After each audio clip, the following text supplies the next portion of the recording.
Support for this episode comes from ClickUp. If it feels like there aren't enough hours in your workday, it's probably because there aren't. We're losing valuable time to productivity pitfalls, like switching between apps to track down deliverables, finding due dates, and communicating with our teams. Get your hours back and your work on track with ClickUp. ClickUp is a flexible productivity platform where you can prioritize tasks, collaborate on docs, chat with your team, and track goals, all in one place. It's completely customizable, and it's free forever. So try ClickUp today at clickup.com/Vox.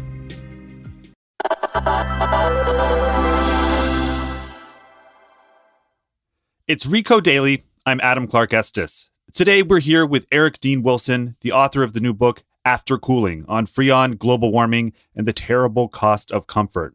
And Eric, you argue that one of the most helpful things our generation can rally around and do to fight climate change is reconsider our relationship with our air conditioners? That's right. Or rather, the book looks at air conditioning as a way to reconsider our relationship with comfort and therefore with each other. And the chief way that I look at throughout the book is to focus on air conditioning. So what are some of the impacts of AC that we don't see or recognize? Air conditioning heats the planet, ironically, in two ways. One way is through the refrigerant that it uses. Most air conditioners still use what are called HFCs. They're a replacement for CFCs, commonly known as Freon. And so when the refrigerant leaks into the atmosphere, there's super global warming gases. There aren't nearly as many molecules of them as, say, methane or carbon dioxide, but the power, the capacity to heat the atmosphere is far, far greater, sometimes thousands of times greater. There's another way that air conditioning is heating the planet, and that is through the energy needed to power it. As the infrastructure for cooling expands, there's more and more energy for cooling that's heating the planet.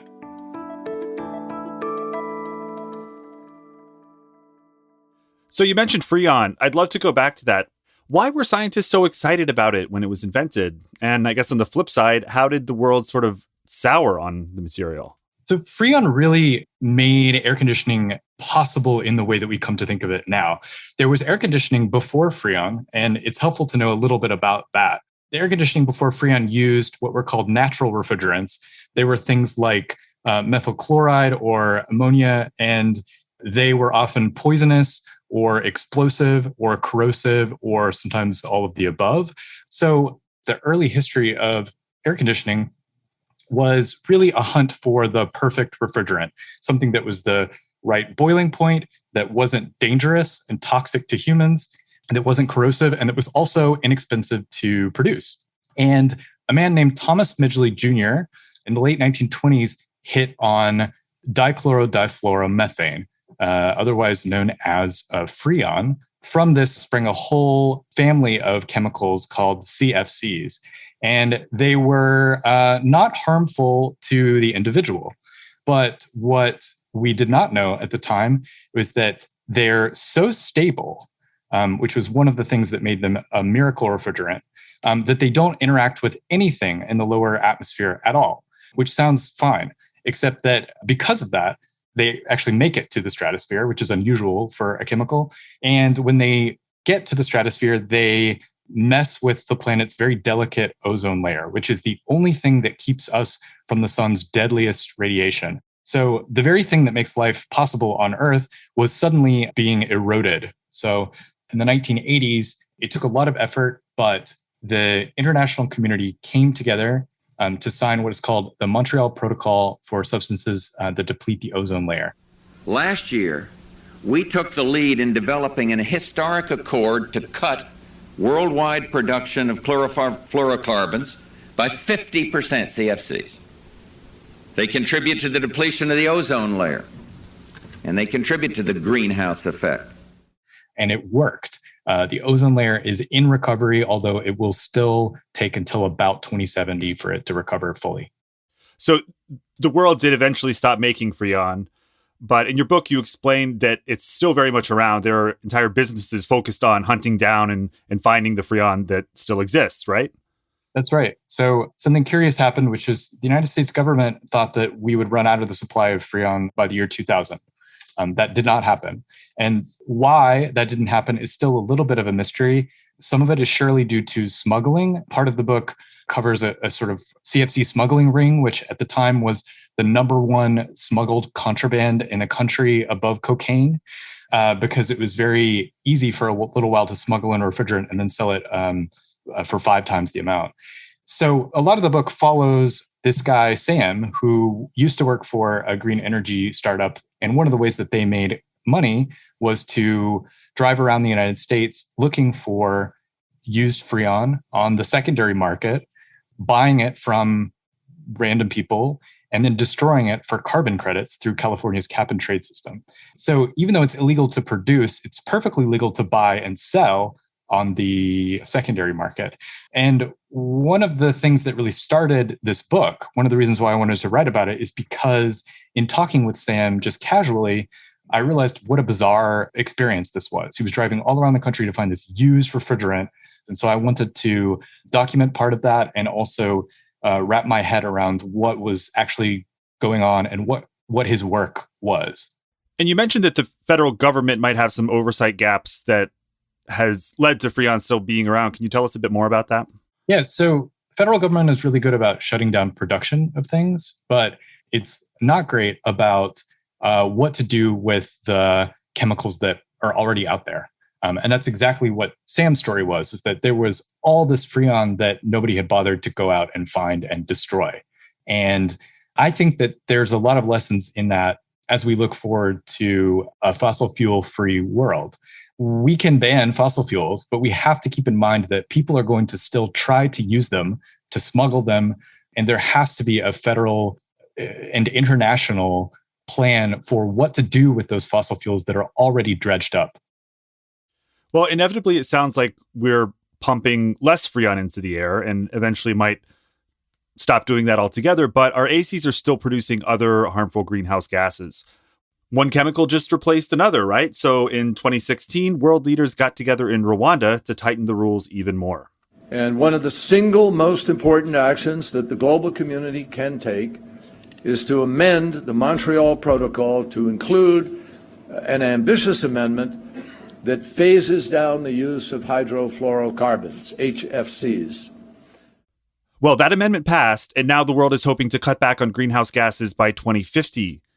Eric, how are countries going about this?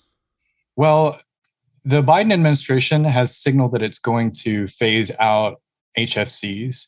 It's not exactly clear how fast that's going to happen, but just dealing with HFCs, just dealing with refrigerants, making sure that they're destroyed or phasing them down immediately and replacing them with refrigerants that do not destroy the planet's climate, could prevent as much as 0.5 degrees Celsius of warming. That might not sound like a lot, but that's huge, especially considering that the latest IPCC report claims that we will almost certainly get to 1.5 degrees Celsius already. So if we're to keep it below 2 degrees Celsius, you can't actually keep the climate below 2 degrees Celsius of warming without dealing with the refrigerant problem. So even though it's not everything, it's a problem that is not talked about enough. And it's crucial. The book is not anti-air conditioning, by the way, I should say that.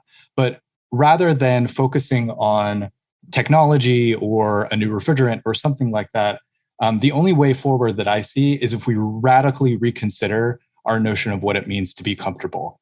It won't solve the whole problem, but I don't think that we can solve the problem without addressing it.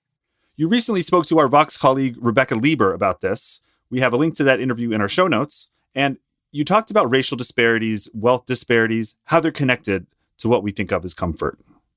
Yeah, this was one of the most surprising things that came up in my research, although I guess I shouldn't have been surprised about it because I'm a student of American history, and the history of America is the history of white supremacy.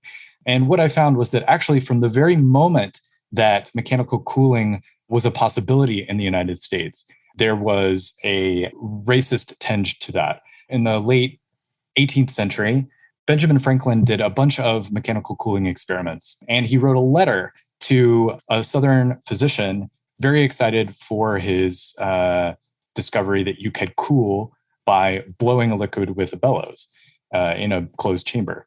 And in that same letter, he also said that cooling would not be needed for the enslaved Africans because they come from a hotter climate and they don't need cooling in the same way.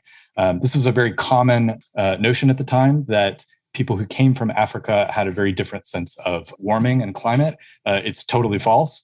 Fast forward decades and hundreds of years, and that same sort of eugenic sense of different races experiencing heat and cold differently was fueling a denial of air conditioners to Black Americans. But there was also an economic side to it, which was that the housing boom that happened after the World War II was really only a housing boom for whites. Part of that has to do with air conditioning because that's what allowed the infrastructure of central cooling to really proliferate in the United States. It was easier to get a mortgage if you were white, and that mortgage included central AC. And then if you want to fast forward to the present even more, what happens in a heat wave? The electrical grid almost always fails or threatens to fail. What's common is that electrical companies will choose to deliberately shut off parts of a neighborhood in order to preserve the integrity of the whole. This happened in Brooklyn with Con Ed in 2019 on 2 of the hottest days of the year, and they shut off sections of Brooklyn, East Brooklyn and Southeast Brooklyn that were predominantly working class and Black and brown communities of color. So it sounds like you're saying that air conditioning isn't just a marker of class. It can also be a tool that keeps classes divided. What do you think that says about our society? Yes, absolutely. It's become both a cultural and a material divider of class. I think what it says is that we need a community-controlled energy grid. There's lots of movements for this in Brooklyn. There's movements for community solar. There's movements against National Grid from Sane Energy Project is doing a great thing right now against a North Brooklyn fracked gas pipeline. I think it really, really highlights the need to get these monopoly utility companies out of our cities. So in your writing, you describe some architectural or even cultural changes that could help us rethink the way we stay cool. What are those changes and how could they come about? Some of them are remarkably low tech. Probably one of the best one is shade. Planting lots of trees, more access to green space, making sure that buildings aren't in direct sunlight or parts of them are in shade. That is a huge impact. I mean, by as much as 10 degrees Fahrenheit. We know that in cities that use a lot of air conditioning and that have less green space and open asphalt, which does not absorb the heat, but kind of throws it back in our faces, you have something called the urban heat island effect. So the use of air conditioners creates the city hotter. And that is exacerbated by the lack of green space, lack of shade, things like that. The other part of that is building design, relying on more techniques like passive cooling. So you don't have to chuck AC out entirely, but you can design the building so that it doesn't ignore the given climatic conditions entirely. Those are the two really big ones. The other one, which has to do with sort of cooling justice, is making sure that people who don't have access to cooling, who can't afford it or can't pay the utility bill or what have you, have access to it in a public space. There are lots of ways to address this that aren't just individuals buying air conditioners, that actually help the community as a whole. We need to reinvest in our community comfort and community safety rather than just let people struggle on their own. But in the meantime, if I am an individual who wants to do something different, I want to get rid of my AC, what are my options? What kinds of choices can people make or technologies can they turn to not contribute to the AC problem? You know, this is a frustrating answer, but I think that in some ways I'm less concerned about what the individual can do because it's really sort of systemic and structural. And whether one person decides to do AC or not, it's not really going to affect anything. What is going to affect it is that people get on the phone and call their elected officials, senators, city council members, in order to get energy bills on the docket and in order to really change this system. That's what's going to do it. Once again, the name of Eric's book is After Cooling on Freon, Global Warming, and the Terrible Cost of Comfort. Eric, thank you for joining us. Thank you for having me. I'm Adam Clark Estes. This is Recode Daily.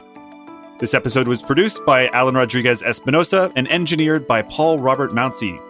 Let us know what you want to learn more about by emailing us at recodedaily@recode.net.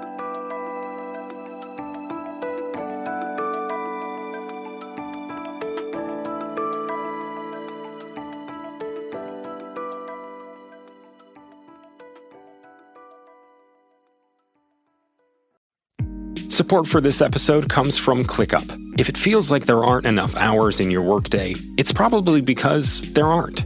We're losing valuable time to productivity pitfalls, like switching between apps to track down deliverables, finding due dates, and communicating with our teams. Get your hours back and your work on track with ClickUp. ClickUp is a flexible productivity platform where you can prioritize tasks, collaborate on docs, chat with your team, and track goals, all in one place. It's completely customizable, and it's free forever. So try ClickUp today at clickup.com/Vox.